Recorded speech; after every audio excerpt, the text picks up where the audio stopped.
অনেক মাদ্রিদ ফ্যানরাই আছে যে জাবি আলোনসোকে চায় এবং আমাকে পার্সোনালি জিজ্ঞেস করলে আমি বলবো যে হ্যাঁ, যে জাবি আলোনসো থাকুক। জাবি আলোনসো কি আপগ্রেড করছে এবং কি খারাপ করছে। আপনি দেখেন যখন একটা সিস্টেমের খেলা হবে যে আমার একটা সিস্টেম আছে, আপনি হ্যান্সি ফ্লিকের দিকে তাকান বা আপনি পেপ গার্দিওলার দিকে তাকান, এত বছর হয়ে গেছে তারা কিন্তু তাদের সিস্টেম বা তাদের ট্যাকটিক্স যেটাই হোক না কেন পুরো সিস্টেমটা চেঞ্জ করে নেয়, একটু চেঞ্জ করছে।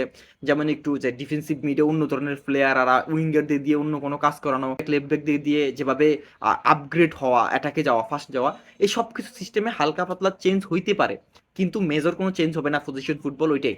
তো জাবি আলোনসো যেটা করছে তার সিস্টেমে আসার পরে সে কি পাইছে, সে পাইছে এমন কিছু প্লেয়ার মাদ্রিদের যারা কিনা ফ্রি খেলতে পছন্দ করে, পাখির মতো উঠতে পছন্দ করে। ভিনিসিয়াস জুনিয়র, রদ্রিগো, এই টাইপের প্লেয়ার এবং বেলিংহামের কত আপনি আনতে পারেন, এবং যে রুডিগার, আপনি এই যে ডিফেন্ডারদের কথা আমি বলতেছি, এই যে সব কিছু, যে অনেক কিছু কি প্লেয়ার পাইছে, যেটা হচ্ছে কার্লো আনচেলত্তির আন্ডারের ফ্রিডম পাওয়া প্লেয়ার, যারা ওরকম সিস্টেমের প্লেয়ার না, তারা হচ্ছে যে ফ্রি তাদের ম্যাজিক দেখাবে এবং খেলবে। তো ওইখান থেকে যে জাবি আলোনসো আসে, সে, আপনি দেখেন জাবি আলোনসো অনেক প্লেয়ারকে কিন্তু আপগ্রেড করছে।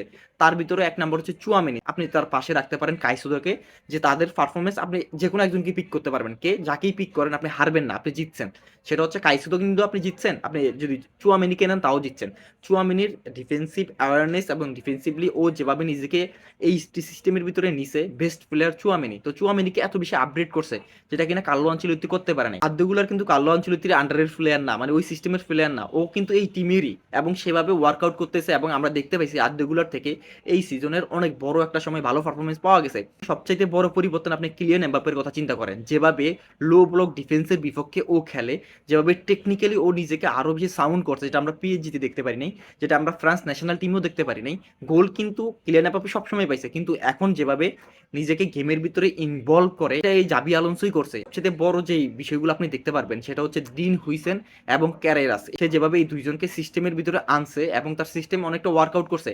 প্রথম 12-13 ম্যাচের ভিতরে লা লিগাতে এবং এই সিজনের যে 11টা না 12টা ম্যাচ জিতে গেছে, একটা মাত্র ম্যাচ ড্র করছে। তাহলে এই যে গ্রেটেস্ট ক্যাম্পিং দিছে জাবি আলোনসো, এই সব কিছু তার সিস্টেমের কারণে। কিন্তু সেখান থেকে সে কিছু প্লেয়ারের যে সিস্টেম, এগুলো চেঞ্জ করতে হলে অনেক বেশি টাইম লাগবে, কারণ তারা একটা সিস্টেমে খেলে আসে। এবং সেটা হচ্ছে কার্লো আনচেলত্তি, সেটা হচ্ছে ভিনিসিয়াস জুনিয়র মেইন, যে কিনা এই জন্য দেখেন ভিনিসিয়াস জুনিয়র ভালো খেলতেছে এবং অফ ফর্ম যাইতেছে, কারণ হচ্ছে 12-13 ম্যাচ ধরে সে কোনো গোল পাইতেছে না, এটা কেউ বলতেছে না। এই রদ্রিগোর কথা চিন্তা করেন, দীর্ঘ 30-35 ম্যাচ ধরে গোল পায় না।